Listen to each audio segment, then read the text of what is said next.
Pepsi has been a long-standing underdog to Coca-Cola over the years, but why and how have they stayed so relevant? Some might argue that they just have good, solid products, but I think the key to their success lies with their unconventional yet extremely successful marketing. What started as Brad's drink in 1893 soon turned into a popular soft drink, then into a worldwide brand controlling major figures in the food industry. From video games to music and ushering in generation-defining fast food chains, today we're taking a deep dive into the wonderful yet morally questionable history of PepsiCo's most popular products and the methods they use to get them in the hands of the public.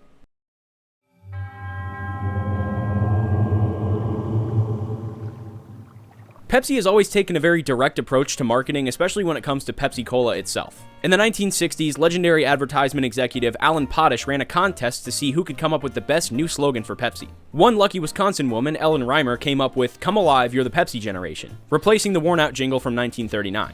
After the counterculture breakthrough of the 1950s, this was a chance for Pepsi to, in a supervillain kind of way, begin attaching their product to an entire generation of people, and not just any people, young, impressionable people. The 60s were also a crucial time for Pepsi. They bought the recipe for Mountain Dew and began marketing all across North America. It was around this time when Pepsi became a real competitor in the industry, aligning themselves with thrills and excitement instead of the homey, classic, and often patriotic feel of Coke. In a podcast with Yahoo, Alan Potash admitted that the Pepsi Generation was actually a huge risk for the company, but their lively image and their younger target audience would go on to become the company's bread and butter. Pepsi maintained their campaign in different ways over the years, but they would only go on to push their image further in the coming decades, with the choice of a new generation in the 80s and generation next in the 90s, pushing advertisements with celebrities and music artists. But before we get into Pepsi's insane stake in the 2000s, let's backpedal to the 80s and check out that one time where Pepsi lit Michael Jackson on fire.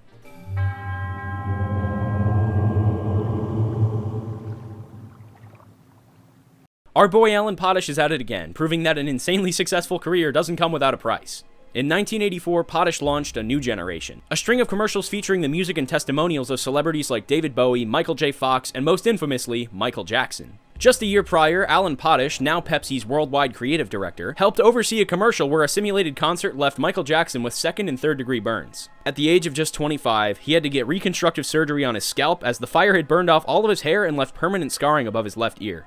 Some conspiracy theorists say the damage was much worse than what we were told, causing Michael Jackson to hide behind a mask for the rest of his life. Others speculate that this kickstarted his obsession with plastic surgery, whether it was simply a hobby or a desperate effort to look perfect in his own eyes. Pepsi compensated Michael with $1.5 million, but he declined and donated the sum to Brotman Medical Center in Culver, California, who graciously accepted and named their burn center after him. And surprisingly, Pepsi only continued to grow in the coming decade. Not only was the advertising project a huge success, but Michael actually came back for a second $10 million deal. The only condition being that there were no fireworks. Alright, I made that part up. Apart from the physical damage done in the 1983 ad, some blame Pepsi for the physiological damages that would go on to claim the life of Michael Jackson down the line. During the recovery process, Michael was taking heavy doses of pain medication, likely for the first time in his life. The artist's long history of prescription drug abuse is still a hot topic today, and although the cause of Michael Jackson's death is still up for debate, his autopsy revealed that needle marks covered his entire body, and his stomach was empty besides a handful of partially dissolved pills.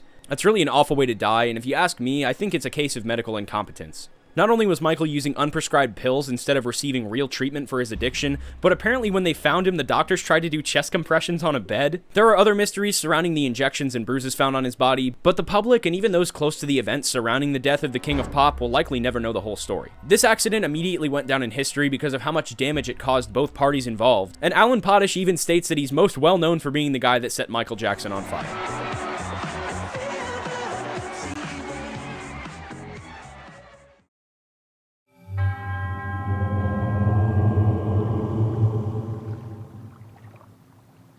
Now let's talk about something that I've been waiting a long time to talk about. Fans of the channel already know where this is going, but if you don't know who Pepsi Man is, let's start from the beginning. All the way back in the 1940s, Japanese karate masters began changing the entertainment landscape through live performances and the movies they inspired. Additionally, the success of shows like Astro Boy and Speed Racer helped usher in Japanese art and technology in the golden era of arcades in the 80s. Arriving in the 90s, PepsiCo began expanding into Japan and wanted to reciprocate some of that cultural influence. They gathered some reference art and brought on Canadian artist Travis Charest to draw Pepsi Man, a superhero with the power to both manifest and deliver Pepsi to those in need. He was an instant hit due to his charming and clumsy behavior, and according to the superhero wiki, he appeared in 13 commercials and a handful of video games, the most notable among them being the 1999 PlayStation 1 game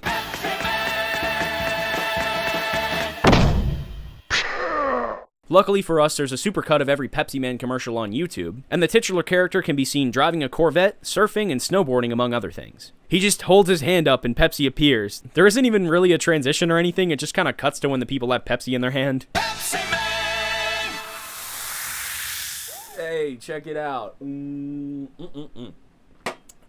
Despite being a Japanese character, every commercial features American settings, actors, and culture. We see the desert, the snow, the International Space Station, New York, LA, and even a 1950s style ad. It's also worth noting how much sex appeal is in these commercials. I know America can push it sometimes, but this is just excessive. And it's not just the beach babes and Pepsi Woman's impossible boob physics, there are some hilarious Chads and Brads thrown in there too. Through the magic of being a YouTuber, I was actually able to play an English translation of Pepsi Man, and it's a lot of fun. It's basically just Temple Run, but instead of collecting as many coins as you can before dying, you have to try and gather enough Pepsi cans before the end of the level. This game is full of all the wacky Japanese charm of the commercials, and you actually get to act out some of them. You run away from a Coke truck, you avoid metal construction beams, and you run through suburban neighborhoods and jump through random people's windows. Pepsi Man is actually kind of a cult classic in many regions of the world, and I'm really disappointed they haven't brought him back yet. It seems like recently Pepsi has shifted their edgier advertising towards Mountain Dew, so maybe somewhere down the line we'll get Dew Man. Speaking of Mountain Dew, I think it's time we move into the more recent endeavors of Pepsi and how monumentally successful they've been after the turn of the century. But before we move on, I have a brief message so quick that you won't even have to skip.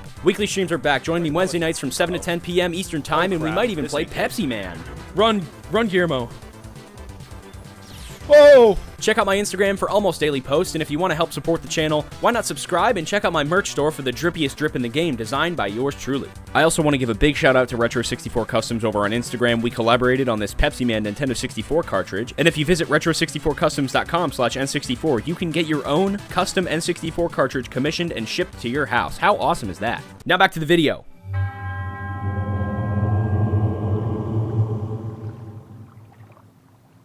Out of all the major soda competitors, I think it's fair to say that Pepsi has the largest stake online. From the mid-2000s to the mid-2010s, there was this little thing you might have heard of called Major League Gaming. MLG and other online video game organizations like FaZe Clan and Machinima began posting their best gaming highlights with flashy and obnoxious effects, and the internet does what the internet does best: parody the shit out of it. Soon you had these insanely compact, seizure-inducing montages absolutely covering every corner of the internet, with the sounds of air horns, hit markers, Snoop Dogg, and most infamously, "Oh, baby, a triple!" And one meme that emerged from this wave was the Mountain Dew and Doritos combo, which was, for lack of a better term, the gamer's choice when it came to junk food.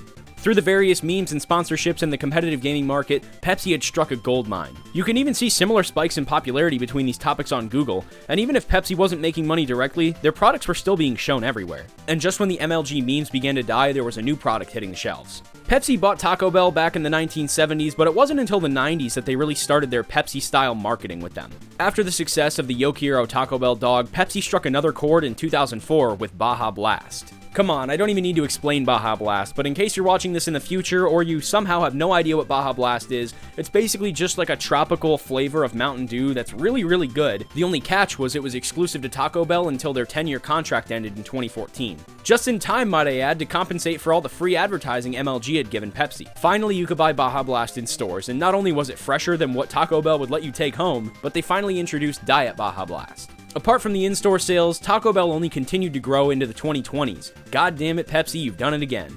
In the era of COVID and inflation, Taco Bell continues to offer some of the cheapest and tastiest options in the fast food market, and combined with their nostalgia and vintage-style marketing, it's no wonder why they're so successful. And Pepsi's still making their own moves. Just recently, they've introduced Mountain Dew Typhoon and Berry Monsoon, although we're still waiting on Mountain Dew Guinea Baboon. And as of 2022, Pepsi is trying to make the world a better place by working with Tesla to develop electric semi-trucks and even reformulating Pepsi to contain 50% less sugar. They've also changed their Pepsi Zero formula and had Ben Stiller and Steve Martin try it out in their recent Super Bowl commercials. There are plenty of other things I didn't cover, like Pepsi's insane graphic design tactics and their weirder endeavors that didn't really work so well, so comment anything that you think I missed or that you'd like to see in a future video. Check out my recent video on how South Park is scarily aware of Gen Z culture, and with that all out of the way, I'll see you guys in the next video. Peace.